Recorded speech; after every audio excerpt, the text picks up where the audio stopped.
We are going to cover 40 most frequent questions about Generac generators. We have covered 10 of them in the last video. Today we are going to go to the second 10 questions. So this is the first question. Does the generator need any special permits or approval from local authorities? Yes, it does. Some cities they're asking for permits, some don't. You need to check with your city hall to see if you need a permit or not. We will give you all the required documents, so that makes the process much easier. Number 2, can the generator operate in extreme temperature? Yes, it does. There are two accessories actually that we use in cold weather conditions. One to keep the oil warm, the other one is to keep the battery warm. In this case, the generator starts easily winter time. The first oil that goes to the generator is the oil that is in the oil filter. When it's warm, the generator is going to start easily.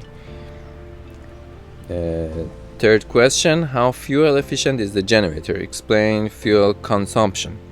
So it depends on the consumption technically. When the generator starts, it starts with half load.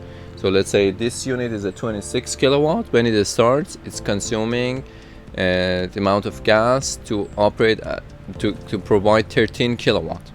The more demand, the more consumption the generator is going to have. It's like our car that we accelerate and consumes more gas. It's the exact same concept right here. Just to give you an idea, for let's say a 26 kilowatt with 2 times 420 pounds of propane tank, it will work 4 days half load. So if you're using 13 amp 4 days continuously, the tank's going to be empty. If you go full load continuously, it's going to work for 2 days. Okay, fourth question, what happens if the generator is not used for a long time? So technically the generator is going to work every 2 weeks for 5 minutes. That's how it's designed and programmed in the factory.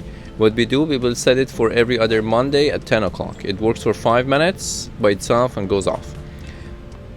If it's not used for a long time, the engine might get damaged. So it's not recommended to leave it off for a long time. But if you leave it on auto, the generator is going to start by itself.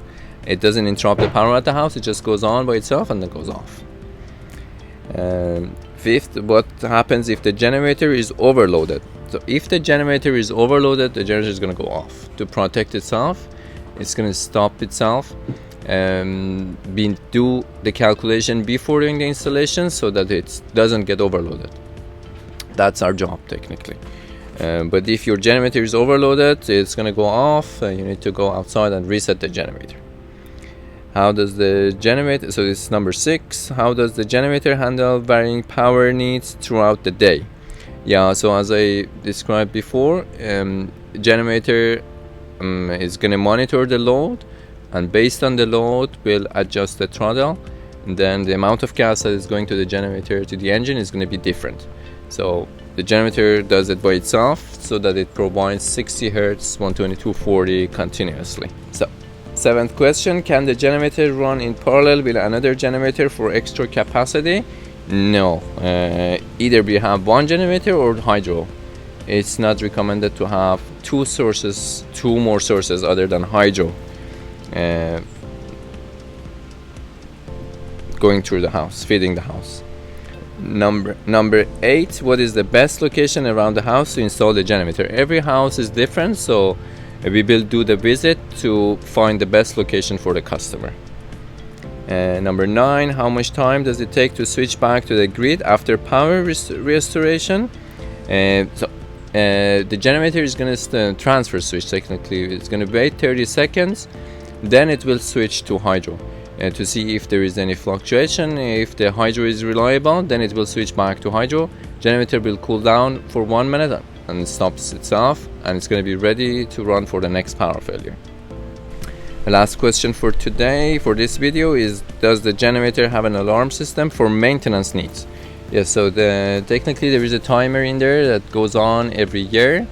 The indications are the yellow light on the side of the generator. So when the green and yellow light is on at the same time, it's a reminder for the maintenance. On the screen or on the app, it says check the battery.